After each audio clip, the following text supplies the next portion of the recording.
Hi, my name is Dee Wei. I did my LLB a long time ago, but I completed it in 2004. After that, I did my bar, finished in 2005, came back to Malaysia, did my pupillage, then I started practice. And I've been practicing since 2007.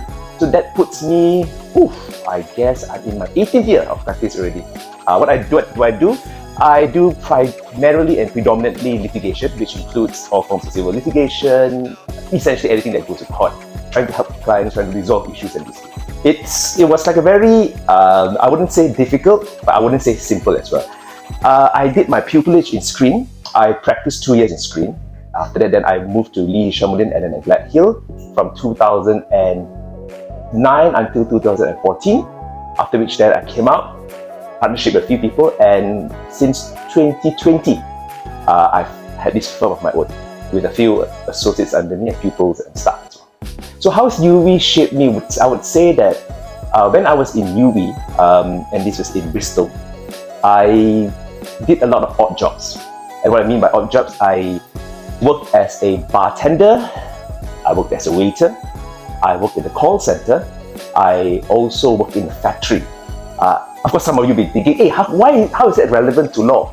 But it is relevant simply because during the course of me studying and working, I've learned to, or rather I was forced to learn how to balance my life between work and between studies. And the reason I was working was because I didn't come from a rich background. Both of my parents were teachers and they could only afford to pay my tuition fees. And that also, they had to sell the house. And for that, I'm forever ever grateful to them. So because of that, I didn't want to put additional burden on them by making them pay for my living expenses, my food, and that's why I worked. So during the course of working, I've also learned how to interact with people. I've learned how to harness, how to sharpen my soft skills, and that's something that textbooks will never ever teach you. So when I came back to Malaysia, having that kind of knowledge, having that kind of experience, it taught me how to interact with people here as well in Malaysia. Coupled with the fact that I also have some international clients, and these international clients also, because of my past experience, my work experience, has also helped me to better interact with them, better understand their problems, and better to be able to put myself in their position in a foreign country for them in Malaysia. Well, like any new lawyer that comes and starts practice, we start off with a clean slate, i.e., or rather a blank piece of paper. We will make mistakes here and there, and the most important lesson is, of course, not to let those mistakes plague you and make you feel down. Of course, you definitely feel down, but the bottom line is, the most important thing, of course, to pick yourself up, learn from the mistakes, and of course, never make the same mistake again, and then keep on going, persevering. And legal practice is not a sprint. It's not a 100-meter race. It's a very, very, very long marathon. But it is a rewarding profession. When I did my bar, the exposure during the course of the BBC was that we were taught how to submit, how to advocate, how to negotiate. In fact, there were a few modules like client negotiations, meetings, civil advocacy, criminal advocacy. So I think that primarily also helped shape me and gave a little bit more confidence when I came back to Malaysia. So another life lesson that I've absorbed when I was in UK was being independent. You are responsible for your own self. So you have to learn how to cook, you have to learn to budget, you have to learn to wake up early, don't have anyone wake you up, and then you have to be responsible to go for classes. Number one, you would have to be passionate about it, or rather, at the very least, interested in it. It is, in my opinion, not to be viewed as a job, it is a profession, because being a lawyer, as glamorous as it may sound, you will watch Suits, you may watch Ally McBeal. So when I say Ally McBeal, means it shows how old I am. When you see all of those things and you be dressed in suits and all, you look, wow, this fellow is a lawyer. But fundamentally, what we do is we are problem solvers. We help clients.